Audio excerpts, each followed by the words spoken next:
अस्सलाम वालेकुम YouTube family, कैसे हैं आप? ठीक हैं? अच्छा, मैंने ना एक इशू नहीं है, एक क्यूरी है, एक जनरल सी क्यूरी है और जो हर किसी के माइंड में होती है।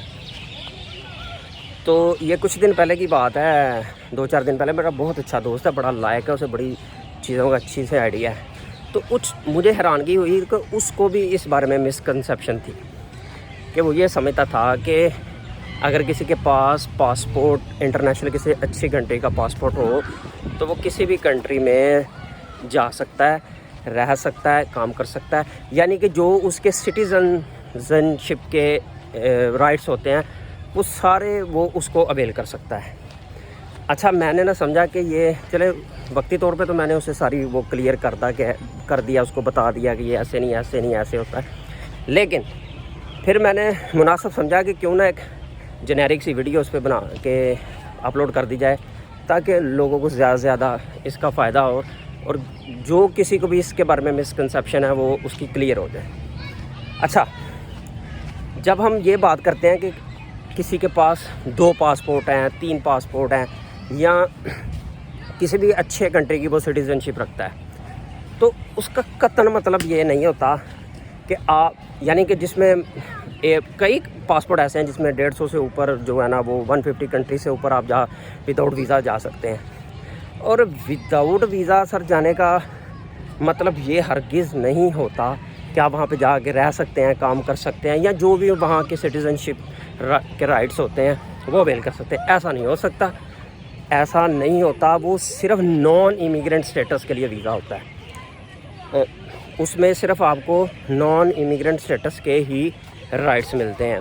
फॉर एग्ज़ाम्पल, आप वहाँ पे किसी कॉन्फ्रेंस में विदाउट वीज़ा जा सकते हैं। आप कोई ऐसा काम जो आपने एक पर्टिकुलर गिवन टाइम में, फॉर एग्ज़ाम्पल अगर आपको यूके फ्री वीज़ा एक्सेस है तो आप वहाँ पे 6 महीने में मैक्सिमम रह सकते हैं, 180 दिन। और वहाँ पे कोई ऐसी एक्टिविटी नहीं कर सकते जो आपको फाइनेंशियल बेनिफिट हो, यानी जो अर्निंग पर्सपेक्टिव में आ जाए। इसके अलावा वहाँ आप कोई राइट एंजॉय नहीं कर सकते, खुदा न खास्ता को मेडिकल राइट है, एजुकेशन राइट है, इस तरह की कोई नहीं। ये वीज़ा फ्री एक्सेस होती है सिर्फ टेम्परेरी बेसिस के लिए। इसमें आप कतन जो है ना वो परमानेंट सेटलमेंट नहीं ले सकते। मैं मिसाल देता हूँ, अगर कोई जापानी सिटीज़न है, बहुत स्ट्रॉन्ग पासपोर्ट है, अगर उसने यूके जाना है काम करने के लिए, रहने के लिए, परमानेंट सेटलमेंट के लिए या वहाँ का पासपोर्ट लेने के लिए, जिस तरह हम पाकिस्तानी इंडियन वो वीज़ा लेते हैं, tyre 2 visa, skilled worker visa या स्पाउस वीज़ा, इसी तरह वो उसके पासपोर्ट पे वो वीज़ा लगेगा, वहाँ पे जाएगा, वो डॉक्यूमेंटेशन BRB कार्ड मिलेगा और आगे सो ऑन। जो फ्री वीज़ा एक्सेस होती है वो सिर्फ नॉन इमिग्रेंट स्टेटस के लिए होती है। अच्छा, अब इसमें ना मज़ीद मैं क्लियर कर दूँ, कुछ एग्जाम्पशन हैं, लाइक यूरोपीय यूनियन सिटीज़न्स। अगर कोई यूरोपीय यूनियन सिटीज़न है तो वो पूरे यूरोपीय यूनियन कंट्रीज़, शेंजन की बात नहीं हो रहा क्योंकि यूरोपीय यूनियन में कुछ 2-4 कंट्रीज़ ऐसे भी हैं जो शेंजन जोन में नहीं आते। किसी भी यूरोपीय यूनियन कंट्री का जो सिटीज़न है ना वो पूरे यूरोप में रह सकता है, काम कर सकता है, प्रॉपर्टी ले सकता है, यानी कि वो ट्रीट हो सकता है। इसमें ना ये एग्जम्पशन है कि यूरोपीय यूनियन सिटीज़न पूरे यूरोप का शहरी है, वो हर किस्म की फैसिलिटी अवेल कर सकता है, सिर्फ एक चीज़ के अलावा, टू बी इलेक्टेड और टू इलेक्टेड। ना वो किसी और मुल्क में जाके इलेक्शन लड़ सकता है और ना वोट कास्ट कर सकता है। यूरोपियन यूनियन का सिटीज़न भी जिस कंट्री का होगा ना वहाँ पे वो वोट कास्ट कर सकता है और वहाँ पे ही वो इलेक्शन लड़ सकता है।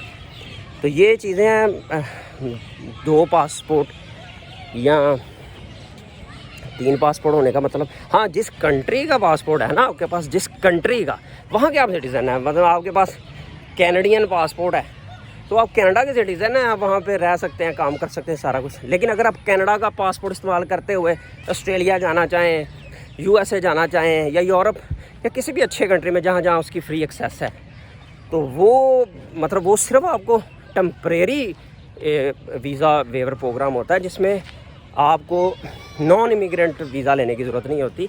ये जो सहूलत होती है ये सिर्फ नॉन इमिग्रेंट स्टेटस के लिए होती है। अगर आपने परमानेंट सेटलमेंट करनी है तो वो सारी दुनिया के सिटीजन्स के लिए एक ही है। हाँ, ये एक्सेप्शन हो सकती है कि उनका प्रोसेस स्मूदी होता है, थोड़ा ट्रस्टवर्दी होता है, मतलब इस तरह की चीज़ें हैं। किसी थर्ड वर्ल्ड कंट्रीज़ के लिए लाइक इंडिया, पाकिस्तान वगैरह, इसमें ये सीन है कि वो थोड़ी रिस्ट्रिक्शन और वो थोड़ा चेक एंड बैलेंस बड़ा स्ट्रॉन्ग रखते हैं।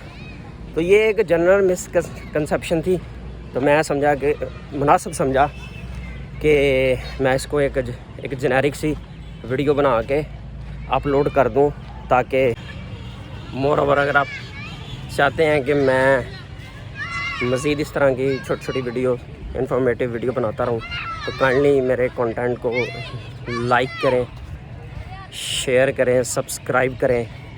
तो ये बहुत मोटिवेशन होती है कि लोग आपके कंटेंट को देख रहे हैं, सुन रहे हैं और उससे समहाउ फ़ायदा भी हो रहा है। तो ये बड़ी मोटिवेशन होती है।